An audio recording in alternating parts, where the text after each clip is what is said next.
The diner was quiet that afternoon until a slap shattered the air like thunder in a chapel. No one moved, no one spoke. But from the far corner, a man with calm eyes and a faded green jacket slowly stood up. And in that instant, everyone knew something unforgettable was about to happen.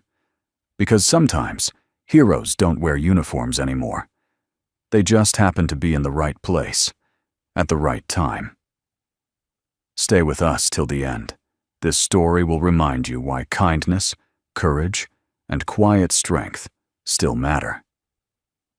If you believe the world needs more moments like this, join our Soul Moment Story community.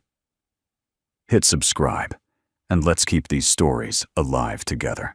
The clock above the counter ticked past 12:03 p.m. Sunlight filtered softly through the blinds of Marlowe's diner, casting warm strips of gold across the faded linoleum floor. The clink of silverware, the low hum of country music, and the gentle murmur of conversation filled the air, the kind of quiet harmony only a small Montana town could offer at lunchtime. Then came the shatter. A ceramic mug slipped from trembling hands, crashing to the floor. Hot coffee splashed like spilled ink across the white apron of Emma Brooks, the young waitress barely a week into her new job. She gasped, stepping back instinctively, eyes wide, face pale.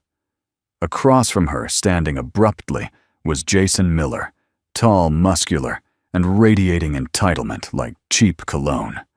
He wore a fitted polo shirt stained with brown liquid, and his fists clenched as if the world owed him an apology.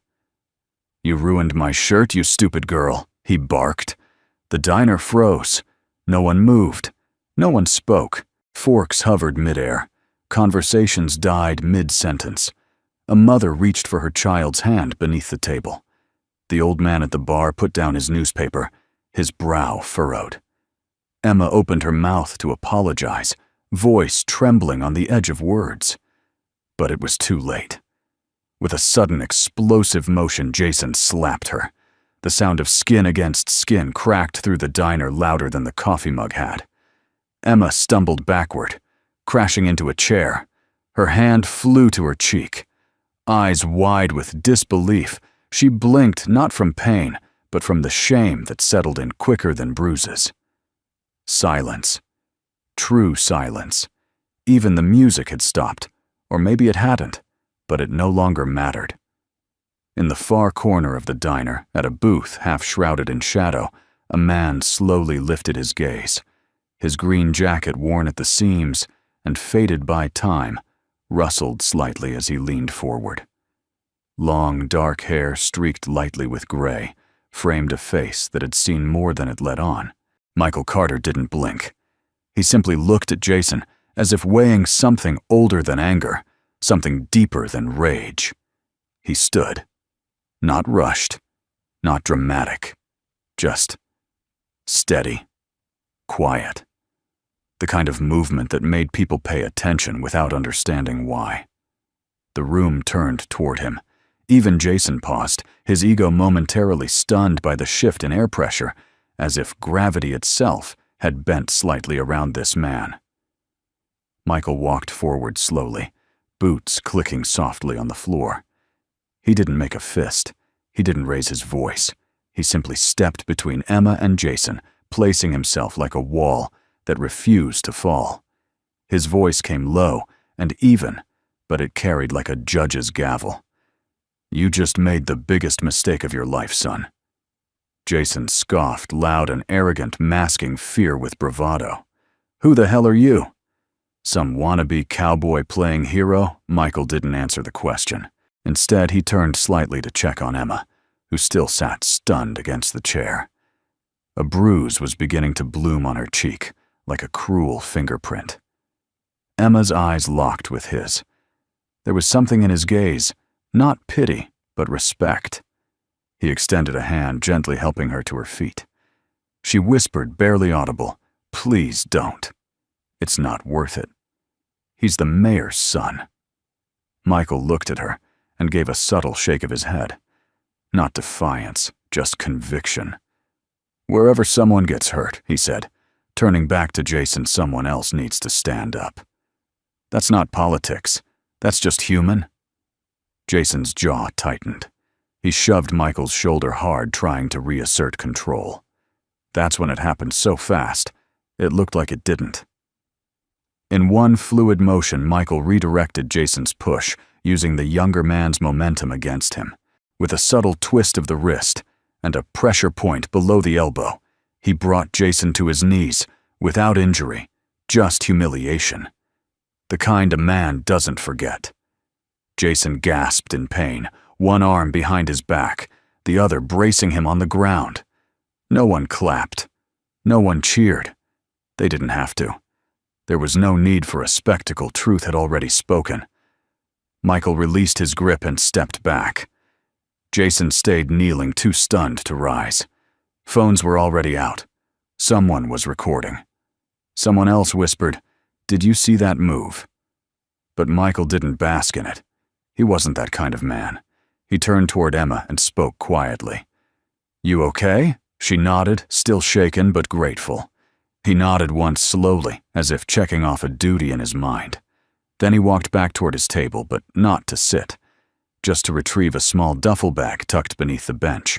He slung it over his shoulder, turned toward the door, and paused. Some things he said to the room don't get fixed by staying quiet. And with that, he stepped out into the autumn light. Behind him, the diner exhaled for the first time in minutes. Some stood. Some comforted Emma. Some stared at the door.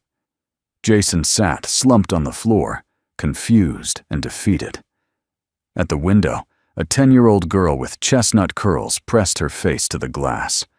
She had watched everything from the pickup truck outside, eyes wide, backpack on her lap. She smiled. Lily Carter had seen her dad stand up again. Outside, the autumn breeze rustled dry leaves across the parking lot. The door to Marlowe's diner slowly swung shut behind Michael Carter, but the ripple of his presence still lingered like a silent echo.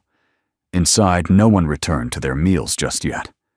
Jason Miller was still on the floor, red-faced and stunned, unsure whether to stand or crawl. The fluorescent lights no longer seemed so bright over his head.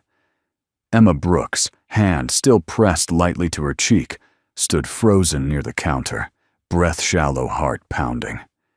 She hadn't moved since Michael helped her up. His words still rang in her ears. Wherever someone gets hurt, someone else needs to stand up. A phrase that felt like it belonged in another era, maybe in a war movie. But no. It had come from the quiet man in the corner booth, the one with the worn boots and faded Marine Corps tattoo peeking beneath the frayed sleeve of his green military jacket. A man who had looked calm in the face of chaos, who had taken control not with fists or shouting, but with authority, like someone who had nothing to prove because he'd already proven everything long ago. Who was that? Someone whispered. "I think his name's Carter." "Mike, or something," replied the diner owner, wiping sweat from his brow. Emma turned, still dazed. "He left his bag," she said quietly. Everyone looked. Sure enough, Michael's duffel bag was still resting near the corner booth, next to the spot where his half-finished coffee sat untouched. Emma hesitated, then walked over. The bag was military-issue, scuffed and sun-faded. A name was barely legible on the side, M. Carter. USMC. She placed a trembling hand on the back of the booth and sat down slowly, her mind racing. 10 minutes later, the bell above the diner door jingled again. Michael returned. Only now, he wasn't alone. At his side was a young girl, maybe 10 years old, wearing a hoodie 3 sizes too big, and holding a half-crumpled library book in one hand. Her curly brown hair spilled beneath a knitted beanie, and her face lit up the moment she saw Emma. Lily Carter. Emma blinked. "She's beautiful," she said instinctively, her voice soft. Michael gave a quiet smile, the kind that revealed weariness, pride, and gratitude all at once. He walked over to the corner booth, retrieved his duffel bag, and gently guided Lily to sit. He turned to Emma. "I forgot something," he said, voice low and even. Emma stared at him for a moment, then spoke. "You forgot your coffee, too." She turned, poured a fresh cup without asking, and brought it over to him. As she set it down, she paused, not out of awkwardness, but because something in her wouldn't let the moment pass. "Why did you do it?" she asked, just loud enough for him to hear. "You don't even know me." Michael looked at her eyes steady. "You didn't deserve what happened, and no one else was going to step in. But Jason is the mayor's son. I've faced worse than mayors," he said simply. He took a sip of the coffee, then looked toward Lily, who was busy coloring on a napkin. Emma sat across from him, folding her arms lightly. "You don't talk like most men," she said. Michael raised an eyebrow. Most men don't listen anymore. That made Emma smile for the first time since the slap. A moment passed between them, not flirtation, not romance. Recognition. Two people who had seen the world push too hard, and yet were still standing. At the front of the diner, someone cleared their throat. Sheriff Grace Donovan had arrived. Her uniform was crisp, but her demeanor casual until she laid eyes on Michael Carter. "Well, I'll be," she muttered under her breath. Emma turned, surprised. "You know him?" Grace didn't answer right away. She walked over to Michael's booth with practiced authority, but her eyes held something between curiosity and respect. "Michael Carter," she said. "I didn't expect to see you back in this town." Michael looked up calm. "Didn't expect to be. You still have a habit of showing up right when something blows up." He smirked slightly. "This time, I didn't cause the explosion." Grace chuckled, then leaned closer. "You saved my brother's life in Afghanistan. You know I owe you more than a handshake." Michael's eyes flicked to Lily, then back, not looking to collect on any debts, just passing through. Grace nodded. She turned to Emma, who was still processing everything. "Miss Brooks," Grace said gently. "I've seen enough. I'll need a statement. And we'll need that security footage." Emma hesitated. "Will it even matter? He's the mayor's son." Grace's voice hardened. "It matters to me." Then she looked at Jason, still hunched in the corner, now texting furiously on his phone. "Jason Miller," she called out loud and clear. "Get on your feet." He froze. "You're under arrest for assault and battery." The diner fell into stunned silence again. Jason looked up, eyes wild. "You can't do that." "My father. I just did," Grace said flatly. She motioned for her deputy to cuff him. The click of handcuffs was met with a few gasps, and one audible, finally from the cook behind the counter. Jason cursed under his breath, shooting daggers at Michael. "You're dead." "You hear me?" Michael didn't flinch. He just watched like a man who had seen worse and survived it all. After the sheriff left, Emma returned to the booth holding 2 small ice packs, one for her own cheek and one for Lily, who had bruised her knuckle falling off her bike earlier. She handed it to the girl. "For your battle scar." Lily giggled. "Thanks, Miss Emma." Michael raised an eyebrow. "You made a friend already," Lily shrugged nonchalant. "She's nice." Emma smiled, then turned to Michael. "I don't know who you really are or what brought you here. But thank you. You didn't just stop a slap today. You stopped something that's been happening a long time." Michael finished his coffee, then stood. "I didn't stop anything," he said quietly. "I just didn't walk away." He placed a few bills on the table, then paused. "See you around, Miss Brooks." Emma watched him leave again, this time slower, more intentional. The wind caught his jacket as he opened the door. Outside, leaves swirled like the beginnings of a storm. But inside the diner, something had shifted. For the first time in years, someone had stood up, and the quiet man in the corner booth wasn't invisible anymore. The next morning, Marlowe's diner opened to a strangely reverent quiet. People still came, the old regulars, a few curious out-of-towners, who'd heard the buzz, and townsfolk, who normally never showed their faces on Main Street before noon. But today, the usual chit-chat about weather and football had been replaced with hushed conversations and sideways glances toward the corner booth. It was empty now, but its silence carried weight, like a space once occupied by something more than just a man, something harder to name, something that left the air just a little heavier. Behind the counter, Emma Brooks poured coffee with hands still a little shaky. Her cheek, though less red than the day before, still held the memory of Jason's slap like a bruise on the town itself. She felt different today. Not afraid. Not broken.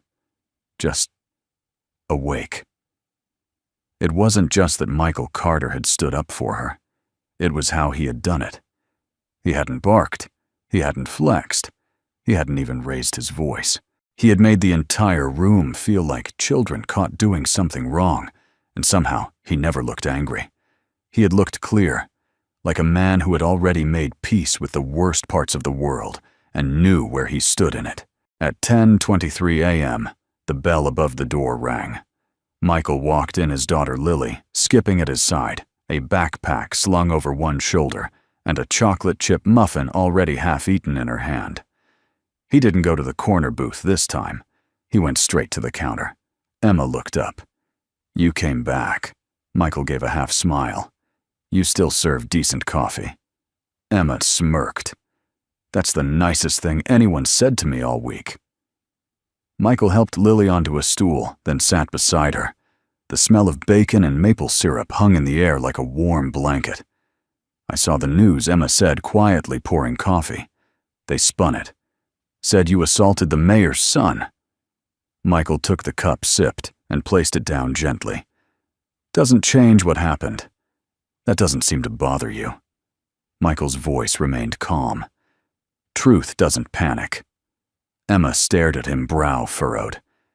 "You really believe that?"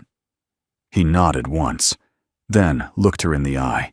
"In combat, you learn real fast. Noise doesn't equal power. Flash doesn't equal strength. You can be the loudest guy in the room and still be the weakest. You know what commands respect." Emma shook her head, drawn in. "Composure, decency, discipline. The kind of strength that knows it could break someone, but chooses not to." Emma didn't speak. Michael leaned back slightly, looking out the window, where two teenage boys biked past, laughing and carefree. "That's the code we lived by," he continued. "We weren't trained just to fight. We were trained to protect, to know the difference. That's what makes you a soldier, and not a weapon." There was silence for a moment. Then Lily chimed in between bites. "My dad says real heroes don't yell. They show up. That's it." Michael gave her a look, part amusement, part pride. "She listens more than I think." Emma smiled. "She's right." Just then the door swung open again. But this time it wasn't Jason. It was a man in a business suit, tall, polished, and radiating the kind of confidence that comes from generational power. He was flanked by two aides and wore a pin bearing the town's seal, the Mayor Franklin Miller. He scanned the diner with calculated precision, his eyes finally settling on Michael. He walked forward past stunned onlookers. "Mr. Carter," the mayor began, voice cool as stone. A word Michael turned on the stool. Lily immediately sensed something shift and slid quietly down to sit with Emma. Michael stood calm as ever. "Morning, Mayor." Franklin glanced at the watching eyes and leaned in slightly. "I don't know who you think you are, but this little charade of yours stepping into my town, humiliating my son, it ends now." Michael blinked, unfazed. "I didn't come here for your son. You think this town will side with a washed-up vet over a mayor's family?" Michael tilted his head slightly. "I don't think about sides. I think about right and wrong." Franklin's jaw clenched. Michael continued, voice still gentle but firm. "You want people to fear your name. I want my daughter to be proud of mine. That's the difference." A breath caught somewhere in the diner. No one moved. Even the griddle in the back seemed to go quiet. Franklin leaned closer. "Careful, Mr. Carter. You've poked the wrong bear." Michael gave a slow, almost imperceptible nod, then replied, "And you've touched the wrong waitress." With that, Michael turned his back, not as an insult, but as a statement of utter disinterest in power games. He returned to his seat, sipped his coffee, and opened Lily's school folder to review a spelling test. Franklin stared a beat longer, then left. Later that afternoon, Michael helped Emma carry boxes out behind the diner. She was restocking the dry storage room. He carried 2 boxes at once, moving like a man for whom heavy loads no longer registered. Emma glanced over. "You didn't have to do this." Michael shrugged. Wasn't doing anything else. She paused, then said, "Back inside what you said about your code. That's not how most people live." "No," Michael replied, "but it's how the world should be." He looked out over the open field behind the diner, where a rusted fence lined the horizon. "After everything I've seen," he continued, "I figured if I can't change the whole world, I can at least hold one corner of it steady." Emma swallowed hard. "You've done more than that," she said. Michael didn't answer. He just stood quietly in the wind, his green jacket fluttering, his eyes lost in a memory she couldn't see. But she felt it. The weight of a man who had carried more than his share, who had chosen not to collapse under it, but to walk forward one step at a time with honor intact. That evening, as the sun dipped behind the hills and turned the diner windows, Amber Emma watched Michael and Lily leave together, hand in hand, silhouetted by the fading light.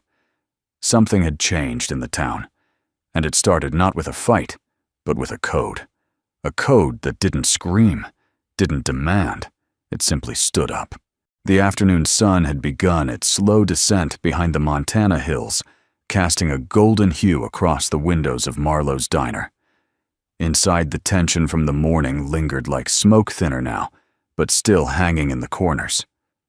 Emma Brooks tried to keep her hand steady as she restocked coffee filters behind the counter. She had been through a whirlwind in the last 24 hours, the slap, the arrest, the mayor's visit. But the one thing that stood out more than anything was him. Michael Carter. He hadn't returned since breakfast, but something about the way he carried himself, the way he deflected anger with quiet clarity, had left an imprint on more than just Emma. It had rippled. Now a black and white sheriff's cruiser pulled up outside the diner dust, curling behind its wheels. When the door opened, the woman who stepped out did not wear authority like armor. She wore it like a memory. Sheriff Grace Donovan was a woman of sharp posture and sharper instincts. Her dark brown hair was tied back into a low, no-nonsense ponytail. The badge on her chest gleamed in the late-day sun, but it was the look in her eyes alert, measuring tired, in a way only those who have held too much truth can be that commanded the room. The bell over the door jingled as she stepped in. Conversations halted. Emma looked up from the counter just as Grace removed her sunglasses and scanned the room until her eyes landed on the man seated alone in the far booth. Michael Carter. He was finishing a small plate of pancakes, flipping a page in a weathered paperback book. Grace let out a quiet sigh. Not annoyed, just surprised. "Well, I'll be damned." Michael looked up, then slowly smiled. "It's been a while, Grace." "You're not exactly easy to forget," she replied, her tone dry, but not cold. He motioned toward the opposite seat in his booth. "Still prefer booths to desks." She sat down without hesitation. "Still prefer action to politics." Michael set his book aside. "Heard you made sheriff." "Congrats," Grace chuckled. "Wasn't planning on it. Then my predecessor got caught hunting elk from a helicopter. Small-town politics, he smirked. Some things never change. A pause settled between them. Not awkward, but weighted with years and unspoken history. "You saved my brother, Mike," she said suddenly. "In Kandahar. Pulled him out after that ambush, when the whole squad scattered." Michael looked down at his coffee. "He was just a kid," he said. "Didn't know the ridge was mined." Grace nodded. "He still limps. But he walks. Because of you." He waved her gratitude off, but Grace leaned in, lowering her voice. "So when I got a call that someone neutralized the mayor's son with one hand and didn't raise his voice, doing it, I had a gut feeling." Michael raised an eyebrow. "And that gut told you it was me?" "No," she said. "That gut told me finally someone did the right thing and stayed long enough to drink their coffee." Emma approached with a fresh pot, uncertain whether to interrupt. Grace turned to her and smiled warmly. "You must be Emma." "Yes, ma'am. I've read your report. You wrote it clearly. You held your ground." Emma flushed slightly. "I was just doing my job." "No," Grace said firmly. "What you did was brave." "What he did," she nodded toward Michael, "was necessary." Then her voice lowered. "And it's going to get complicated." Michael leaned back in the booth. "Mayor already paid me a visit this morning." Grace exhaled. "Of course he did." "He threatened me," Michael added. "Nicely." Emma looked alarmed. "Can he really do something?" Grace folded her arms. "Franklin Miller doesn't operate by law. He operates by pressure calls. In favors, leans on friends, spins stories. And now with his son in handcuffs, he's bleeding politically." Michael's eyes narrowed. "So what happens now?" Grace looked at both of them, voice steady. "Now I gather facts. I keep your statement. I pull the diner's security footage. I follow procedure by the book clean." Emma hesitated. "And what if the book gets rewritten?" Grace smiled grimly. "Then we write it louder." Outside, a second cruiser pulled up Deputy Mendez. Grace's right hand stepped out carrying a flash drive. He walked in briskly and handed it to her. "We've got the footage, Sheriff. Everything. Full angle. Audio too." Grace stood. "Perfect. That'll make things harder to spin." She looked at Michael again. "You're not in trouble," she said plainly. "But you are in the middle of something now. Jason's arrest won't go quietly." Michael gave a quiet nod. "I didn't expect it to." Grace looked at him, holding his gaze. "You staying in town for now?" Grace smirked. "Good. This place could use a little more steel in its spine." She turned to leave, then paused. "One more thing," she said over her shoulder. "That daughter of yours?" "Lily," right. Michael nodded slowly. Grace smiled. "She wrote a letter to my niece last year. Said kind words after her dog passed. That girl's got more grace than half this town." Michael's eyes softened. "She gets it from her mother." Grace nodded as if tucking away a detail for another day. Then she was gone, boots tapping sharp across the linoleum. That night, Michael sat on the back porch of the small rental cabin he and Lily were staying in. The stars stretched wide over the Montana sky, silent and unblinking. Lily curled beside him with a blanket head resting on his arm.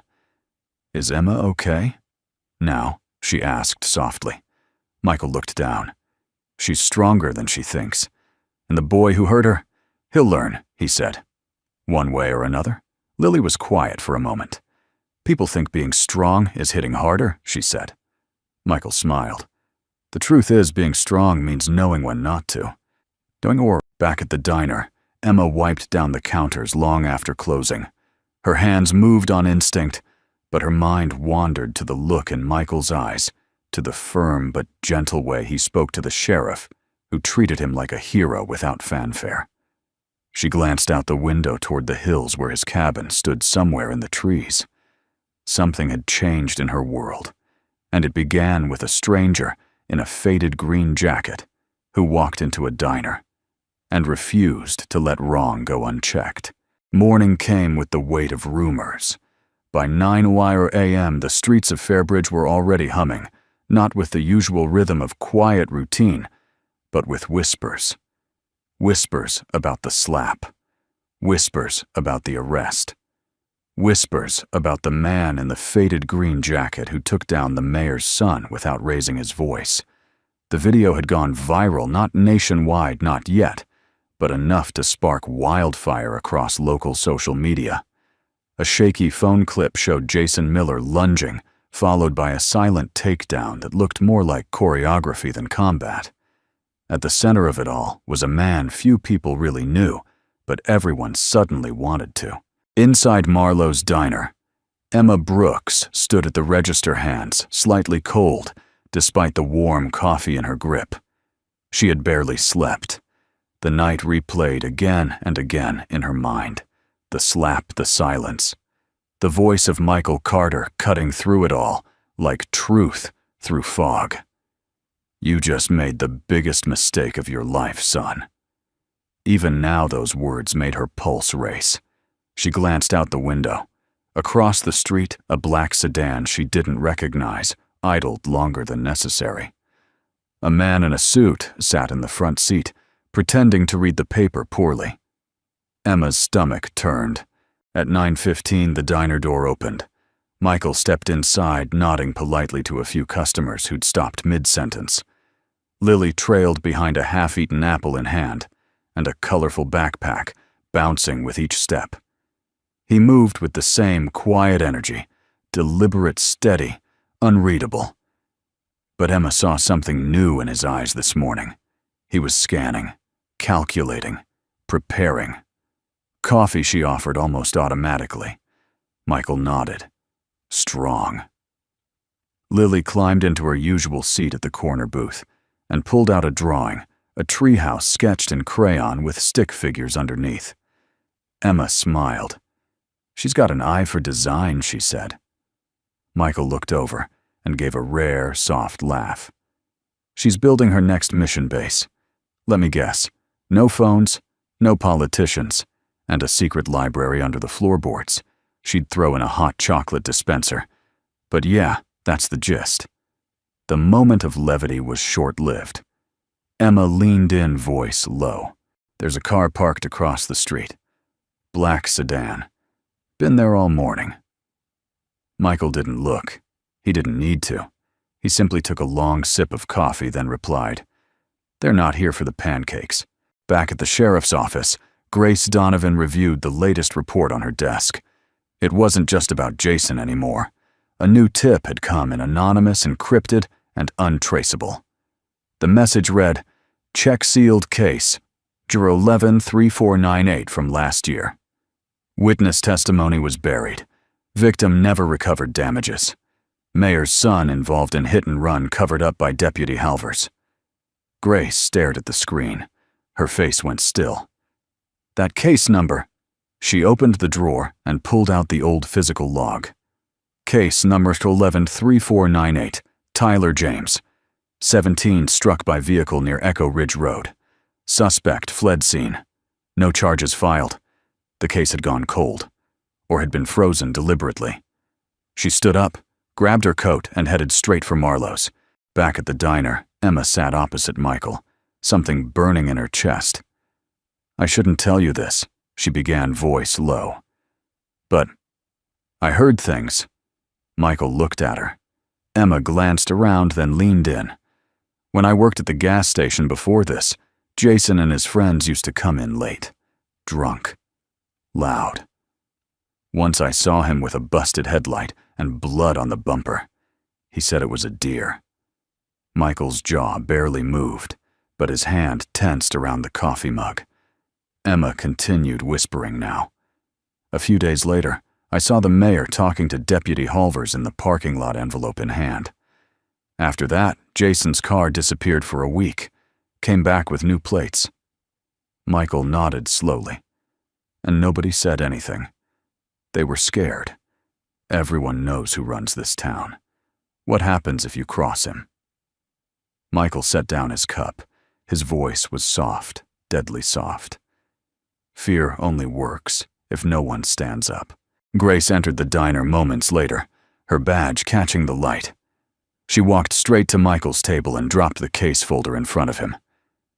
"You're not going to believe this," she said. Michael flipped it open.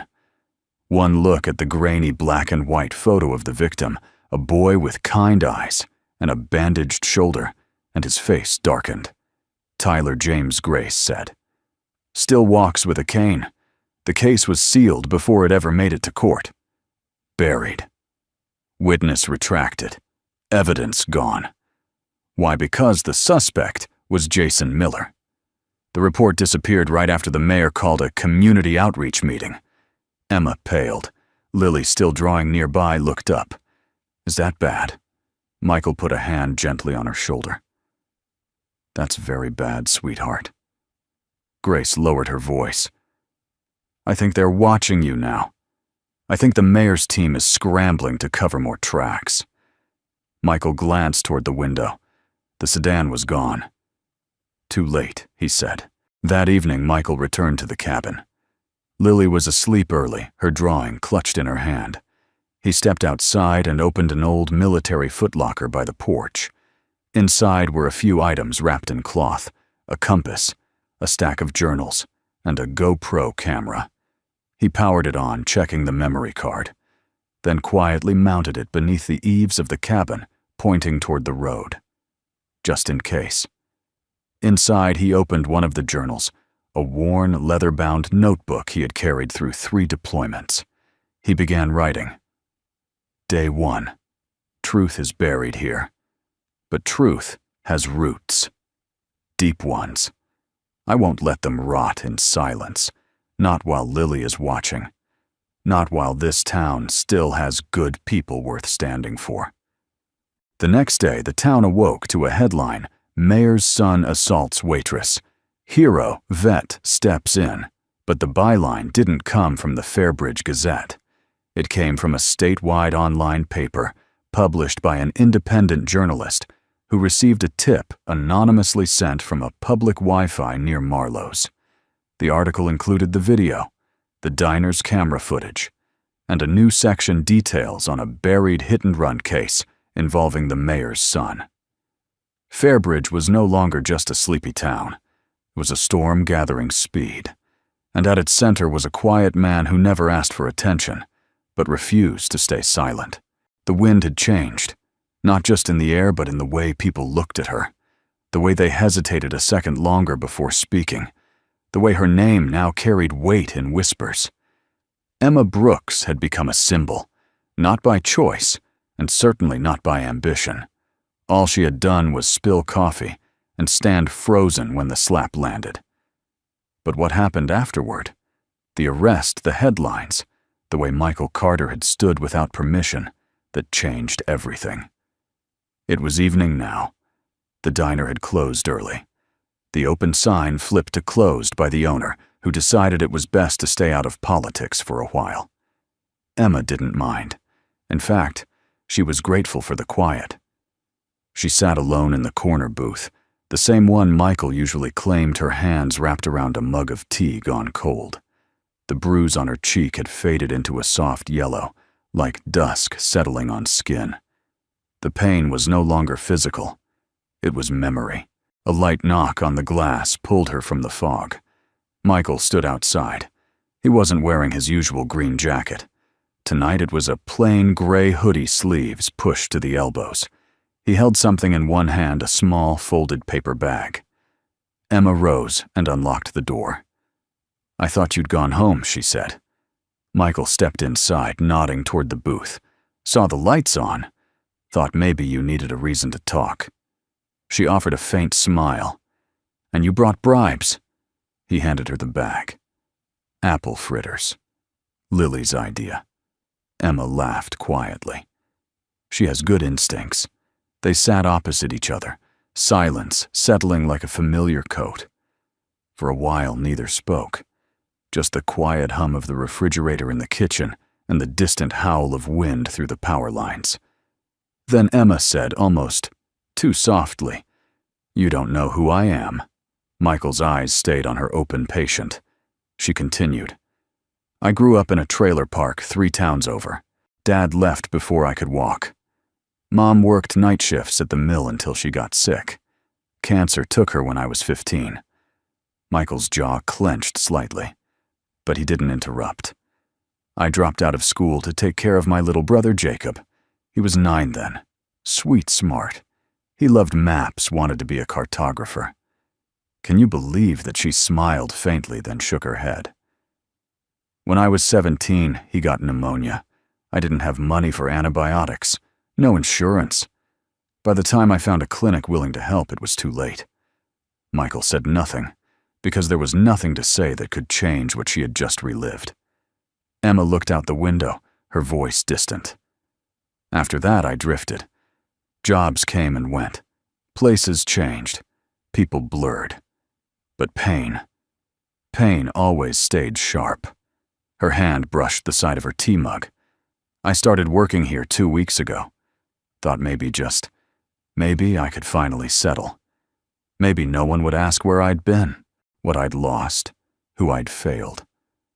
Michael leaned forward, resting his forearms on the table. You didn't fail him. Emma's eyes snapped to his. You did everything you could, he said softly. You were a kid, and the world asked you to be a soldier without armor. She blinked once, then again. Tears didn't fall, but they gathered at the edge like waves deciding whether to crash. Michael continued. You didn't freeze in that diner because you were weak. You froze because life taught you that speaking up gets you punished. He paused, his voice steady but warm. I've seen what silence does to good people. How it buries them alive. You didn't bury your brother. This town buried you. I just happened to be there with a shovel. Emma exhaled, her shoulders dropping, the tension beginning to melt like frost under morning light. Why do you talk like that? She asked, half laughing, half choked, like some old soul out of a book. Michael tilted his head. Because I've read a lot of books. A small silence. Then he added, and I've watched a lot of good people get ignored. So when someone actually listens, I choose my words. Emma looked at him differently now, not just as the man who stood up, but as the man who understood what it meant to fall and get back up anyway. Outside, the wind picked up. The lights flickered once, then steadied. Michael stood stretching slightly. Come on, he said. Emma frowned. Where? He nodded toward the door. Walk. 5 minutes. Trust me. She hesitated, then stood. They walked in silence, side by side through the quiet town. The streets were empty, lights dimmed in windows, the whole place holding its breath. Michael led her to a small wooden bridge behind the post office, barely used, overlooked by most. Beneath it, a creek flowed gently, stars, reflecting on its surface like forgotten wishes. He pointed. See that bench? She nodded. I sit there with Lily sometimes. She tells me what monsters she'd fight if she had superpowers. She thinks every town hides 1 or 2. Emma smiled. She's not wrong. Michael looked at her. You're not broken, Emma. You're still here. That means something. She sat on the bench. He joined her. You stood up for me, she said. He shook his head. No. I just reminded the town what it forgot. You were the one standing, even if your knees shook. They sat like that for a while, no need for more words. Just the water, the stars, and the quiet hum of 2 lives no longer walking alone. Later that night, Emma lay in bed, staring at the ceiling of her small apartment above the diner. She didn't feel heroic, but she no longer felt invisible. And that was a start. The knock came just after dusk. 3 firm raps on the door of the small log cabin Michael Carter and his daughter Lily were staying in. Michael didn't flinch. He closed the book he'd been reading aloud to Lily, a tattered copy of Where the Red Fern Grows, and gently kissed her forehead. Stay inside, he said, voice soft but final. Lily nodded, Trust absolute. Michael stepped to the door, his movements slow but deliberate. His body language never changed, but his eyes sharpened, shifting into the quiet hyper-awareness of a man who had once cleared rooms in Fallujah with nothing but a suppressed breath and the whisper of steel. He opened the door. 2 men stood on the porch. The first was tall, lean, dressed in a suit that cost more than Michael's truck. Bradley Knox, the city attorney and longtime friend, fixer, and mouthpiece for Mayor Franklin Miller. The second man was thicker. Shoulders wide, buzz cut sharp. Deputy Halvers, the same one mentioned in the buried hit-and-run case. Michael leaned against the doorframe, arms crossed. "I see we're skipping pleasantries." Bradley smirked. "Mr. Carter? Just a quick chat." "Off the record." Michael didn't move. "That why you brought backup?" Knox gestured toward the yard. "May we?" Michael stepped onto the porch, quietly closing the door behind him. The men followed. In the dying light, Knox adjusted his tie and smiled like a man used to winning with teeth hidden behind charm.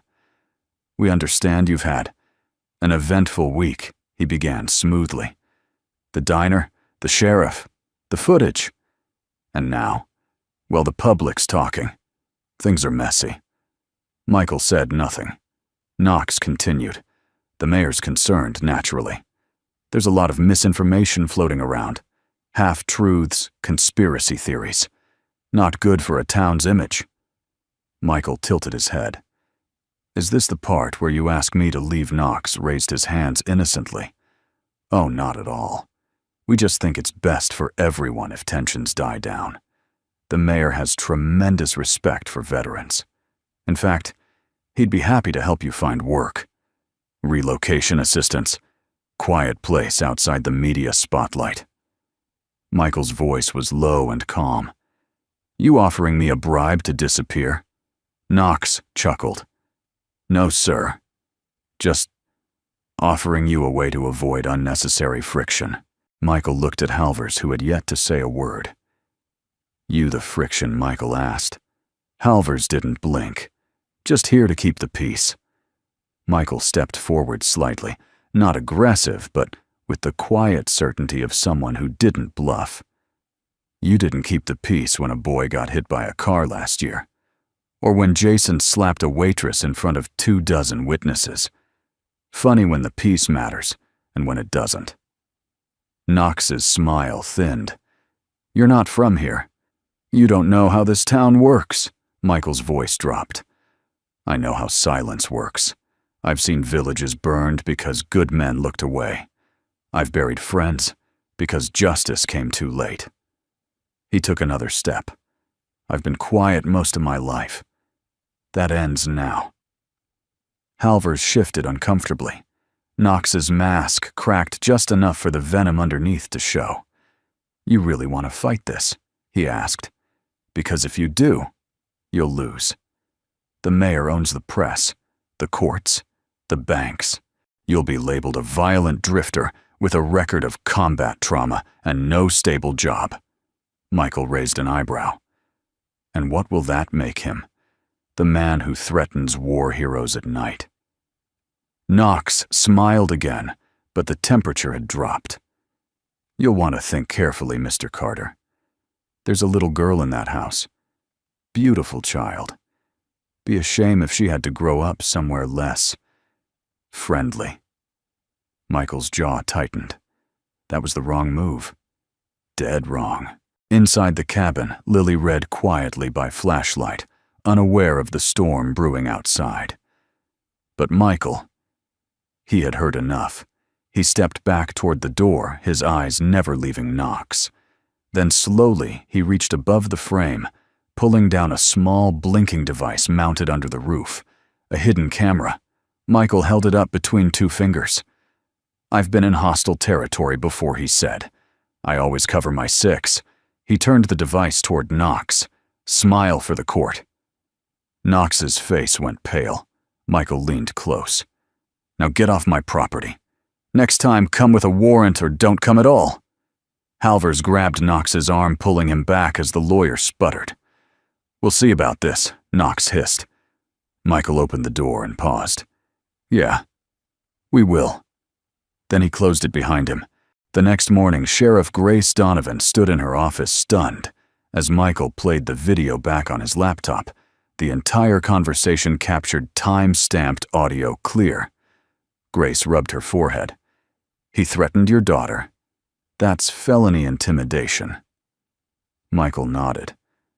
"You'll need more than just this if you want to take him down." Grace glanced at the clock. "Leave it with me. I'll get it logged quietly. But be careful.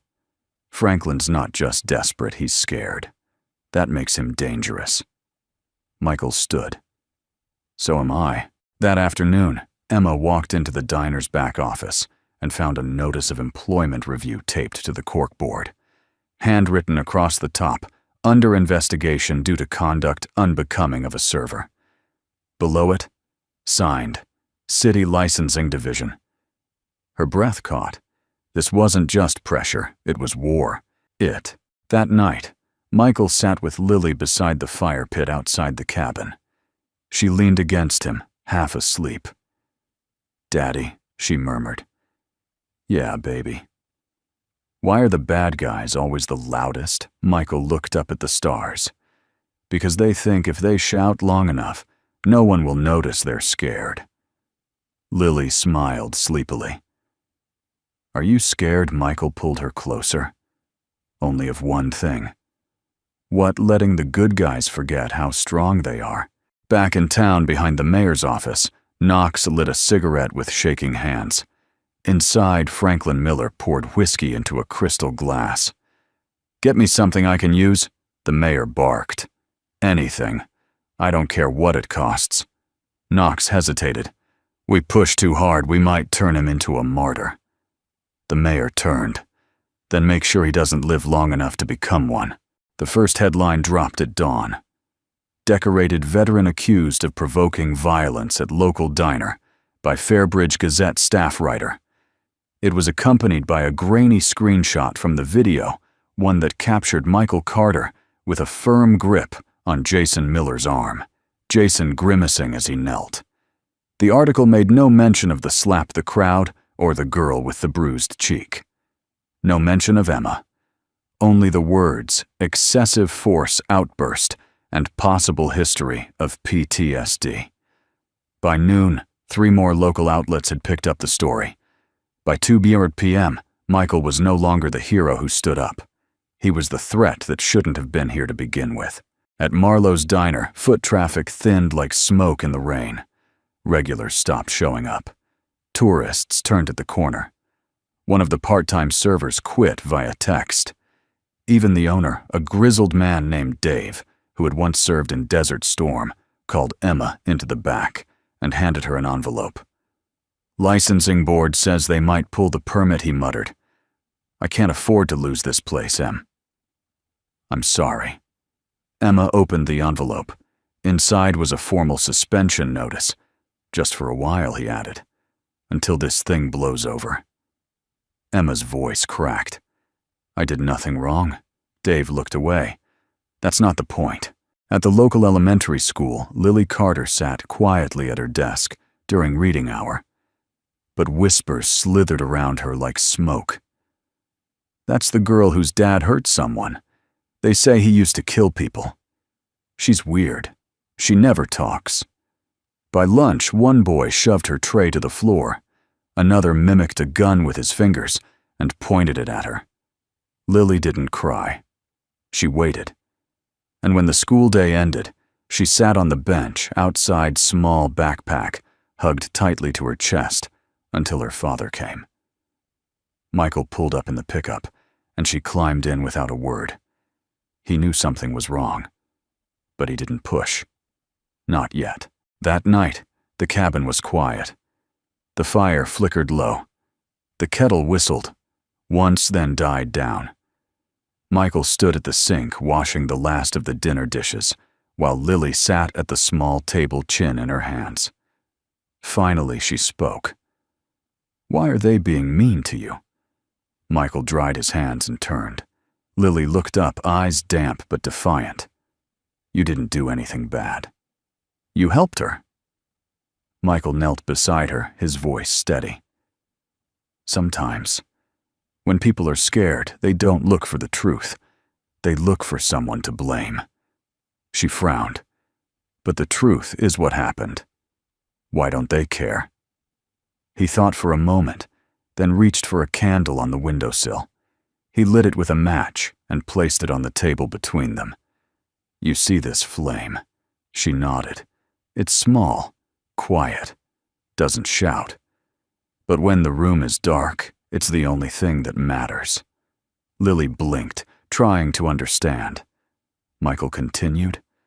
The truth is like that. It doesn't always win right away, but it never disappears. Even when people turn their backs, it stays lit. Lily looked at the candle, then at him. So we just wait. Michael shook his head. No. We live like the flame's still burning, even when no one else sees it. At 10:47 p.m., Michael opened his worn leather journal and scribbled, Day 3. The town recoils. Fear does what bullets can't. It breaks the herd. But Lily didn't flinch, and neither will I. He closed the book, then checked the GoPro footage from the porch camera again just in case. Elsewhere in a quiet corner of the mayor's private office, Franklin Miller sipped bourbon and scrolled through polling data. 62% of residents believed the veteran overreacted. 48% believed he should leave town. The numbers comforted him. But not for long. Because what he didn't know, what he couldn't know, was that somewhere in a college dorm 3 towns away, Tyler James, the hit-and-run victim, had just read the article too. And this time, he didn't look away.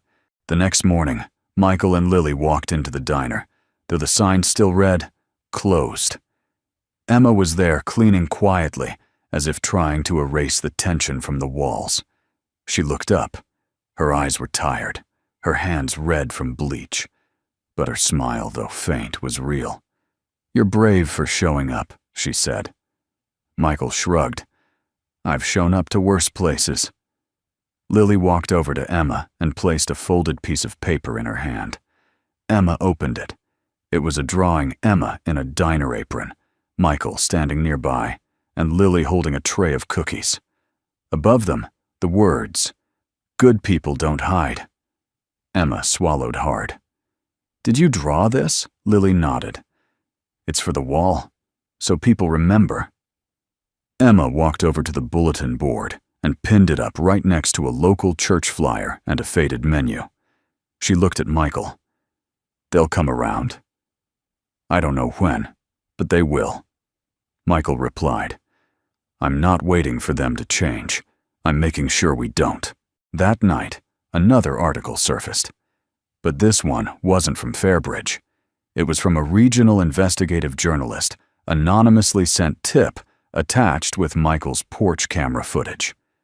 The full conversation Knox's threat, Halvers's silence, the implication against Lily. And suddenly the story wasn't about a violent veteran. It was about a powerful mayor threatening a hero's child. The tide began to turn. Slow, but inevitable. Rain fell soft and steady that evening, tapping gently on the windows of Marlowe's diner, like a quiet reminder that even the sky could mourn. The diner had officially closed for the night, but Emma Brooks remained wiping down counters long after the chairs were stacked and the lights dimmed. She wasn't cleaning for the customers. She was cleaning to stay busy to keep her mind from unraveling. Outside, thunder rolled lazily across the hills. Inside, the silence stretched, and then something clinked. It was faint, almost imperceptible. A small metallic sound, like a coin falling between floorboards. Emma turned. It came from under booth 4, the one Jason Miller had been sitting at the day he slapped her. She bent down, ran her hand beneath the bench, and felt something hard and rectangular tucked deep in the shadows. She pulled it out. A USB flash drive scratched, weather-worn, and definitely not hers. She turned it over. No label. No markings. Nothing but silence and storm. 15 minutes later, Emma sat alone in the back office, her fingers trembling slightly, as she plugged the drive into the old desktop computer that still hummed like it belonged in another decade. She expected junk. Instead, she found video files.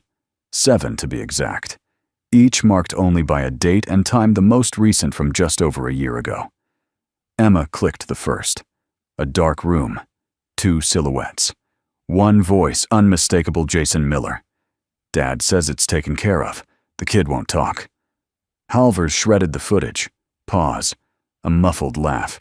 You really think they'd come after me? I'm the mayor's son, bro. Emma's breath hitched. She clicked the next file. Same room, same voice, this time clearer.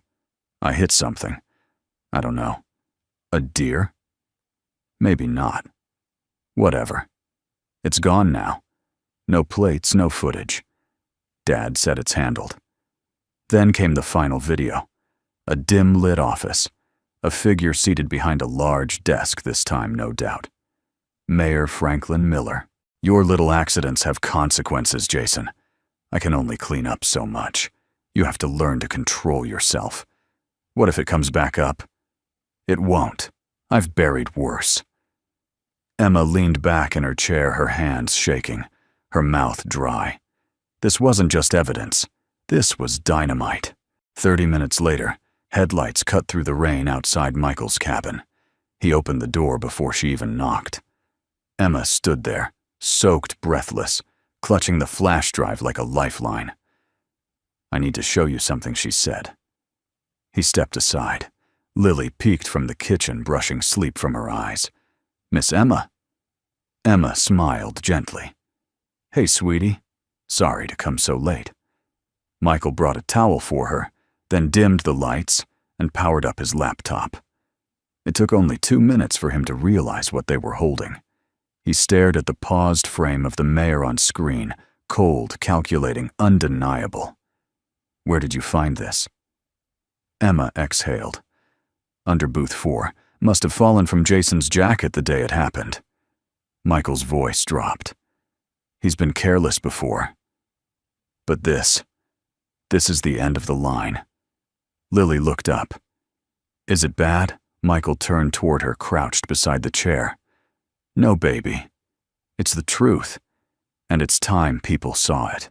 The next morning, Sheriff Grace Donovan leaned over Michael's laptop in her office, her mouth pressed into a thin, grim line. She watched each video twice. No questions, no interruptions. When the last clip ended, she sat back in her chair and looked at them. You two realize, she said quietly, this is enough to bring down half the administration. Michael nodded, and Grace locked eyes with him. It means you'd better wear body armor to the grocery store. Emma folded her arms. We're not backing down. Grace smirked. Didn't think you would. She stood, pulled a locked drawer open, and placed the flash drive into an evidence bag. I'll duplicate the contents, store 1 copy in the evidence locker. 1 off-site, just in case someone gets creative. Michael nodded. This goes public. Grace didn't hesitate. It has to. That evening, the town buzzed. It started as a whisper, a screenshot posted anonymously on a regional watchdog site. Then came the video links, a viral tweet, a Facebook post shared over 400 times in 2 hours. By nightfall, local news vans rolled into Fairbridge headlights, cutting through disbelief. And at the center of it all was a quiet trio, the waitress, the sheriff, and the veteran who never asked for a spotlight. Michael sat on the cabin's porch that night watching fireflies drift through the trees. Emma joined him. They didn't speak for a while. Then she said, You ever wonder why life brings the right people together at the worst times? Michael smiled faintly. No such thing as coincidence, only mission timing. Emma looked at him, eyes searching. So what's our mission? He looked out into the dark, to remind this town what courage looks like. A pause. And maybe, to remind ourselves, too. Inside, Lily sat on the floor coloring. Her latest drawing showed Emma Michael and Sheriff Grace standing side by side, the diner behind them, a small flame glowing in the window. Above them, in Lily's uneven handwriting, were 4 words: "Truth doesn't back down." It began with sirens.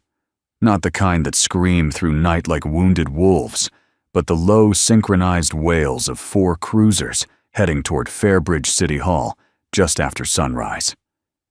At the sheriff's station, Grace Donovan stood in uniform, calm but unmistakably resolute.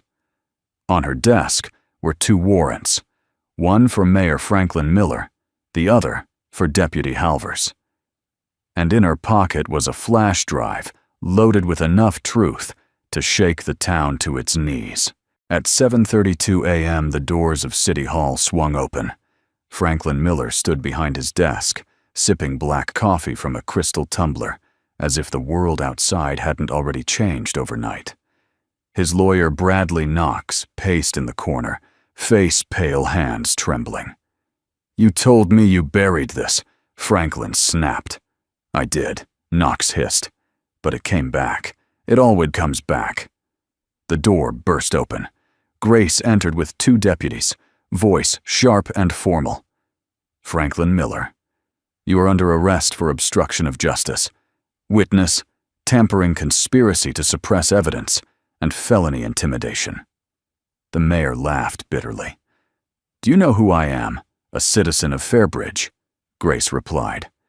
"And no one is above the law, not anymore." She stepped forward, handcuffs gleaming under the overhead light. "Turn around." For the first time in 20 years, Franklin Miller obeyed someone else's command. The news broke faster than expected. By 9:00 a.m., headlines spread like wildfire. Mayor arrested in connection to cover-up scandal. Small-town veteran helps. Expose corruption. Flash drive. Evidence. Confirms hit and run. Suppression television crews swarmed downtown. Microphones, cameras, questions. And in the middle of it all, Michael Carter remained calm, not taking interviews, not claiming victory. He stood outside Marlowe's diner, hands in pockets, watching the world shift, as it always did, one truth at a time. Inside the station, Jason Miller sat alone in an interrogation room, his usual bravado gone, replaced by a hollow gaze and fidgeting fingers. He hadn't spoken much since the arrest. He hadn't asked for a lawyer. He just stared at the blank wall, as if waiting for the silence to swallow him whole. Until the door opened, and Michael Carter walked in. Jason's head jerked up. "What is this?" he barked, voice cracking. Michael sat down across from him, calm as always. "You asked once who I was," he said. "Now I'm asking you, who are you, Jason?" Jason scoffed. "You think this changes anything? My dad's gonna walk. He always walks." Michael leaned forward, voice low and even. "Not this time. And even if he did, you'll still have to live with yourself." Jason flinched. Michael's voice softened just enough to feel like truth whispering through armor. "You thought strength meant getting away with it. With the slap, with the accident, with the lies. But real strength is knowing when to stop running." Jason looked away. Michael didn't. "I've seen boys younger than you hold their brothers while they bled out on foreign soil, and not once did they blame someone else. They owned their choices. That's what men do." Silence. Then slowly Jason's jaw quivered. "I didn't mean to hit the kid. I panicked. I thought Dad would fix it." Michael didn't nod, didn't reassure. He just listened. Jason's voice dropped. "I didn't know the waitress would fight back. I thought she'd stay quiet." Michael spoke one final time. She did stay quiet. For a long time. But someone stood up. And now she's louder than you'll ever be. He stood to leave. Jason looked up. "Why did you do it?" Michael paused at the door. "Because someone had to." And then he was gone. That afternoon, Sheriff Grace held a press conference. Michael stayed in the back, arms folded. Emma stood beside him holding Lily's hand. The little girl wore a t-shirt that said, "Be kind. Be brave. Be real." The cameras clicked. Grace spoke clearly, firmly. "Today is a reminder that no one, no office, no last name, no title is beyond accountability. Justice isn't loud. It doesn't wear a crown. It walks quietly and it knocks, until someone opens the door." Emma felt tears rise, but didn't let them fall. She looked at Michael, and for the first time, she saw something different in him. Not the soldier, not the stranger, but a man who had changed, not just a town, but the very idea of silence. Later that evening, back at the diner, the regulars returned. Slowly at first, one couple, then a family of 4, then the old man with the crossword puzzle. No one said anything at first. They just sat, ordered coffee, and left tips bigger than the meal. At the corner booth, Michael sat, sipping black coffee. Lily doodled beside him. Emma refilled mugs, laughing softly with a guest. The hum of life returned, not because it had to, but because people finally remembered what dignity looked like. A group of teenagers walked in, hesitated, then approached Michael's table. It was Jason's old crew. Their leader, a boy named Trevor, cleared his throat. "We read everything he said. We saw the video. We were wrong." Michael nodded once. "Glad you're here." Trevor looked at Lily. "Sorry about the school stuff." Lily smiled shyly. "It's okay. I drew you as a chicken once." The boys laughed nervously. Trevor said, "We're trying to do better." Michael leaned back, eyes kind but firm. "Trying is how it starts. What comes next, that's up to you." That night, as the diner lights dimmed and the closed sign swung in the window, Emma stepped outside, joining Michael beneath the stars. "You didn't just change a town," she said. "You changed its story." Michael looked at her, then up at the sky. Stories matter. They're what we leave behind. She took his hand. Lily ran up beside them, wrapping both their arms with hers. They stood like that for a long time, 3 figures under the Montana sky, no medals, no banners, just a flame that refused to go out. The bell above the door of Marlowe's diner gave its familiar ding as it swung open just after 8 a.m. But this morning, the sound felt different. Less like a door opening, and more like a town finally exhaling. Michael Carter stepped inside, holding the door for Lily, who wore her favorite yellow hoodie and a hair clip shaped like a star. Behind them, Emma Brooks followed, apron folded neatly in one hand, a hesitant smile playing at the corners of her lips. The diner was full. Not packed, but full enough to feel alive again. A group of farmers sat near the window, sipping black coffee and nodding politely. At the corner booth, the retired schoolteacher Mrs. Green read a paperback novel. A pair of teenagers played quietly on their phones. And near the back, an older couple held hands across the table like they were 16 again. When Emma stepped behind the counter, the room paused just for a beat. Then came the applause. Gentle, genuine, like thunder disguised as rain. Emma froze, stunned, then smiled, not with her lips, but with her whole body. It wasn't just relief. It was recognition. A voice called from the booth by the jukebox. "Glad you're back, sweetheart." Another from the bar. "Diner never felt right without you." Michael gave a quiet nod, then helped Lily to their usual booth by the front window, the one with the best view of the rising sun creeping up over the hills. The town was healing, not just in headlines, not just in justice served, but in human ways, in the way people looked one another in the eyes again, in the way kids no longer whispered in corners, and in how coffee no longer tasted bitter, but brave.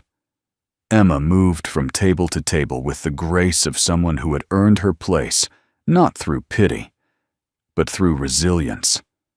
And Michael. He didn't need to say much. His presence was enough. A reminder that courage didn't always wear a badge. Sometimes it wore a faded jacket, ordered eggs over easy, and smiled only when it counted. At mid-morning, the bell above the door rang again. Jason Miller stepped in. The diner went quiet. He didn't wear the smug grin from before. No sunglasses. No entourage. Just a plain gray hoodie and a manila envelope tucked under his arm. All eyes turned to Michael. But Michael didn't move. Jason hesitated, then slowly walked toward their booth. Emma tensed, watching from the counter. Lily looked up from her sketchbook, but said nothing. Jason stopped a few feet from the table, cleared his throat and said quietly, "I wanted to return something." He held out the envelope to Michael, who accepted it wordlessly. Jason shifted, clearly uncomfortable. "It's the original footage from the night Tyler James was hit. Somehow I kept it. I don't even remember why." Michael opened the flap, saw the USB inside, and looked up, calm but direct. "Why now?" Jason swallowed hard. "Because I've run out of people to blame. And maybe it's time I stopped pretending I didn't know better." The silence between them wasn't hostile. It was heavy, but not cruel. Michael stood, met the boy's eyes, and for the first time Jason didn't look away. Michael extended a hand. Jason took it. No words passed, but something else did. An understanding. That even the most broken paths could begin again if someone was willing to take the first honest step. Later that day, Emma pinned a new flyer to the diner's bulletin board, Marlowe's Community Sunday. Free coffee and pie for veterans teachers and anyone having a hard week. Let kindness be louder than the noise.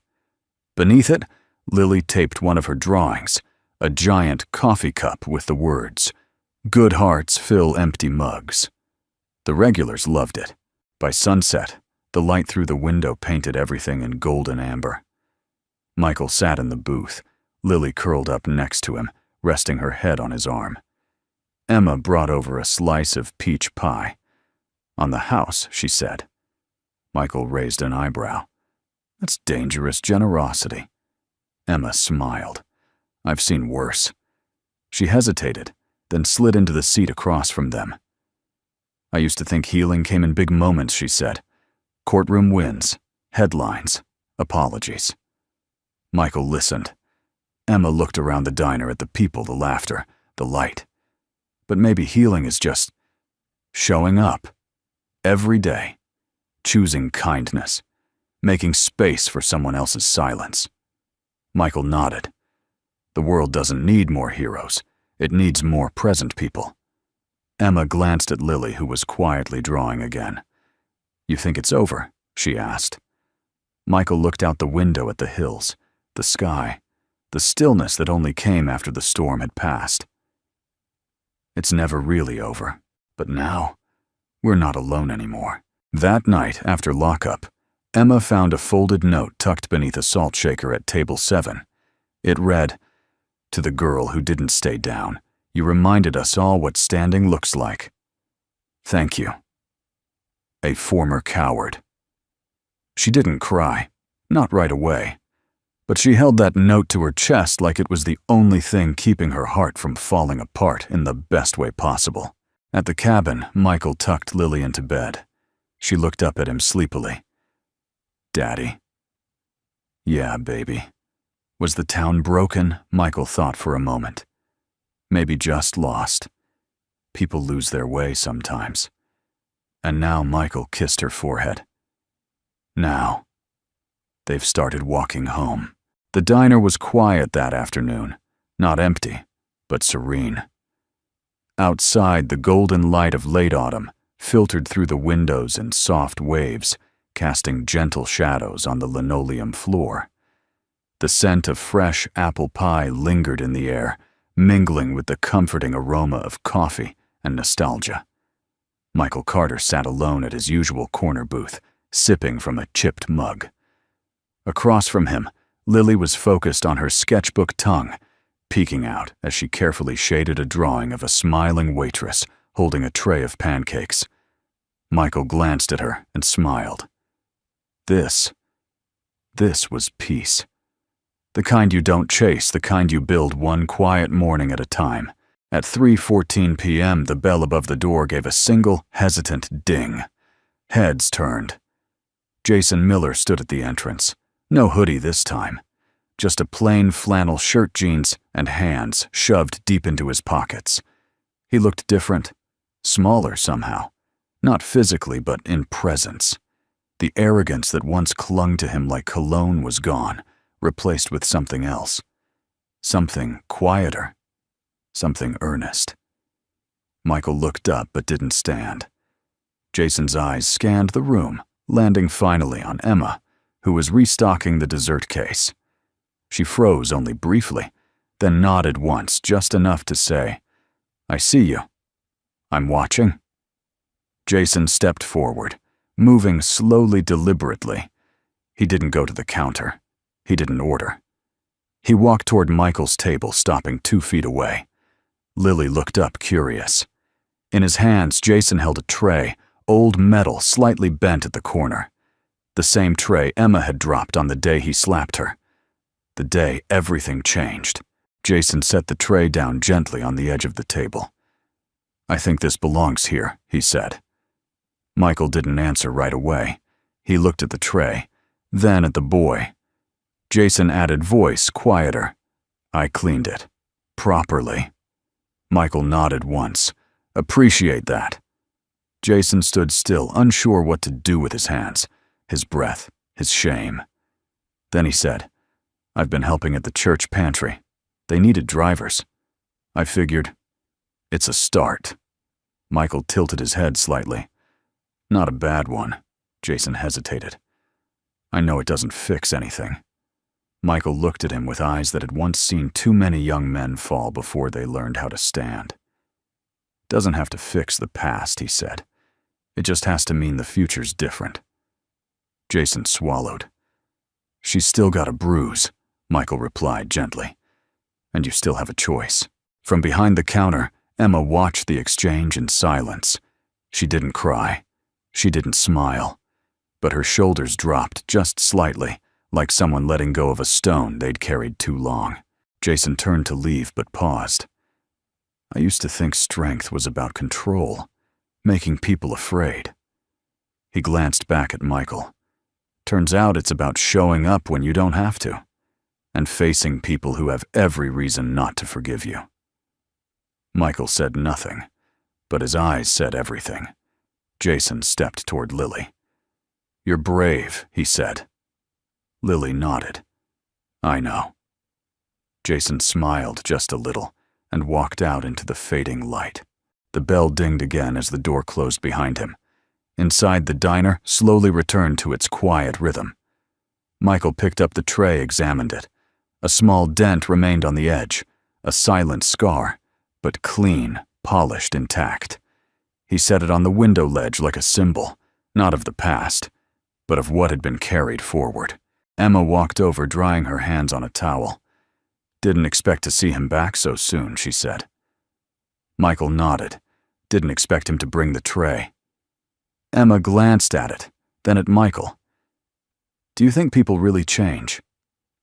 Michael took a long sip of coffee. "I think people remember who they were supposed to be. Sometimes it takes falling hard to realize you've got legs strong enough to stand." Emma folded her arms. "You always talk like that?" Michael raised an eyebrow. "Like what? Like every sentence should be carved on a monument somewhere." Michael chuckled. Too many years with too much silence. "You learn to weigh your words." Emma smiled. Then quieter.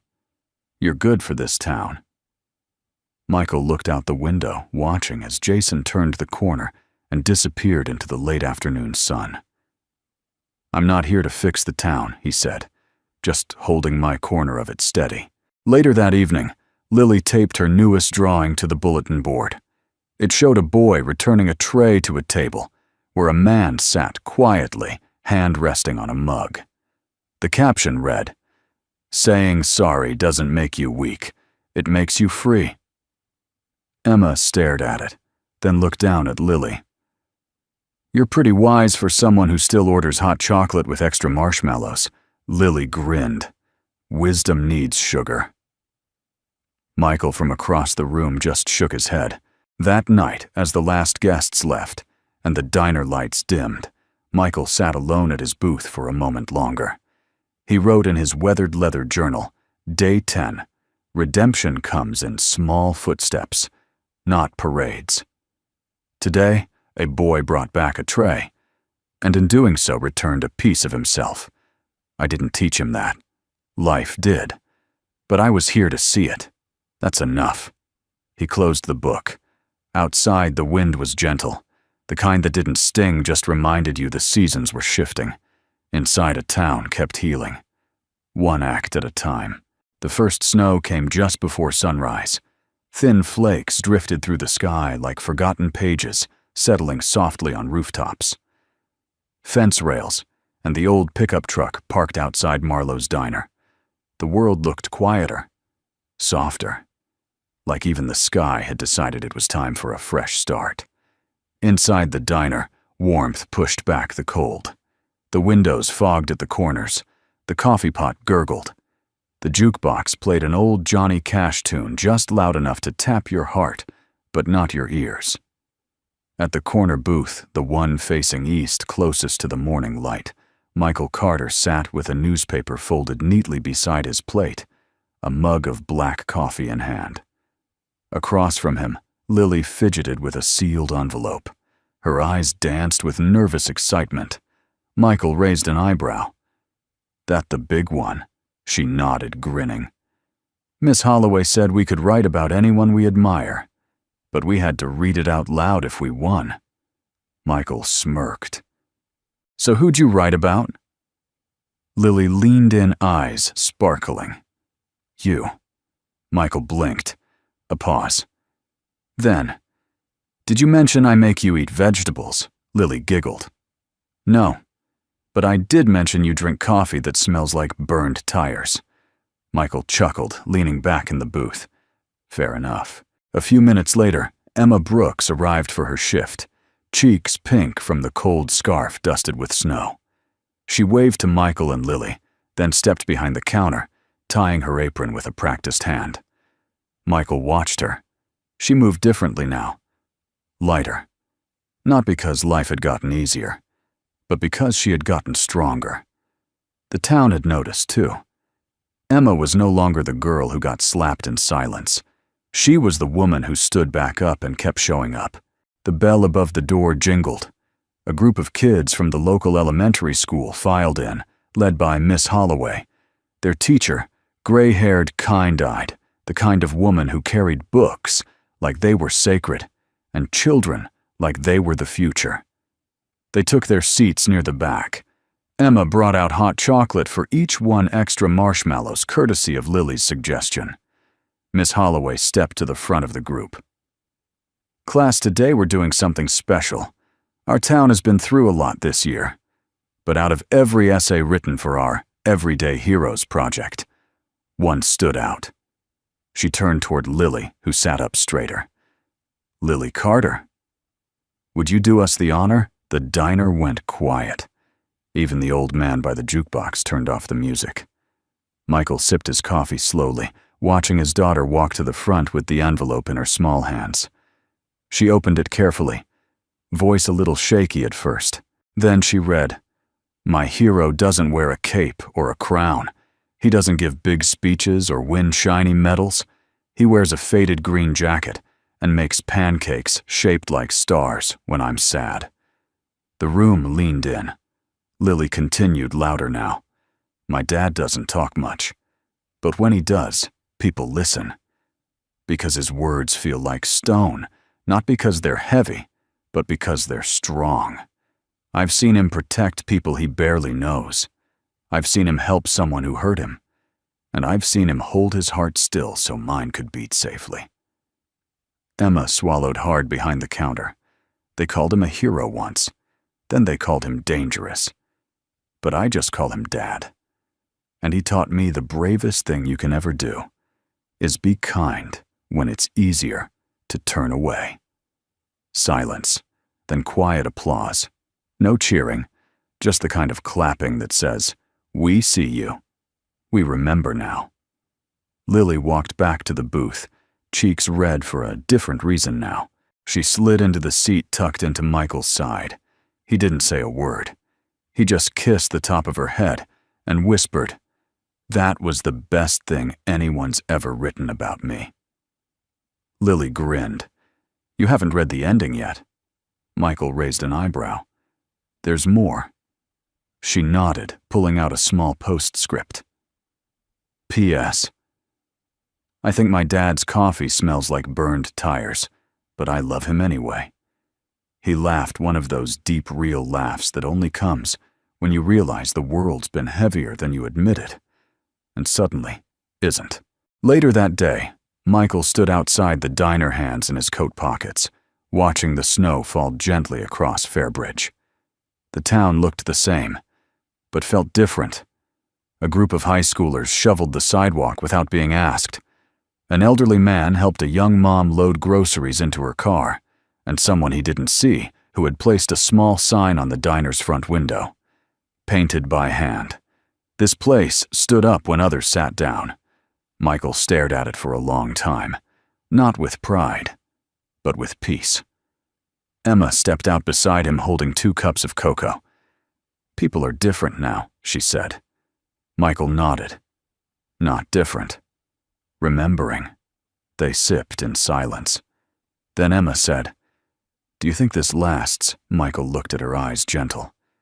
"It lasts as long as we keep choosing it." She smiled. "And you?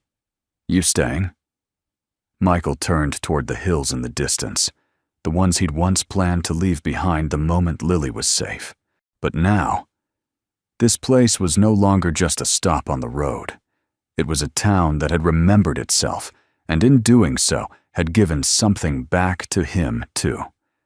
He looked at Emma, then toward the window, where Lily sat, drawing again, eyes bright safe. And finally, he looked at the diner sign reflecting in the glass. Marlowe's Diner, since 1954. He smiled. "Yeah, I think I'll stay." Where are you watching from tonight? We love hearing your stories. Tell us in the comments which part of the world you're tuning in from, and what moment in this story touched your heart the most. If you enjoyed this journey of kindness, courage, and quiet strength, please subscribe to Soul Moment Story and join our growing family of good souls who believe that compassion still changes lives. Thank you for spending your time with us today. May peace fill your home, may hope stay in your heart, and we'll see you again in the next story.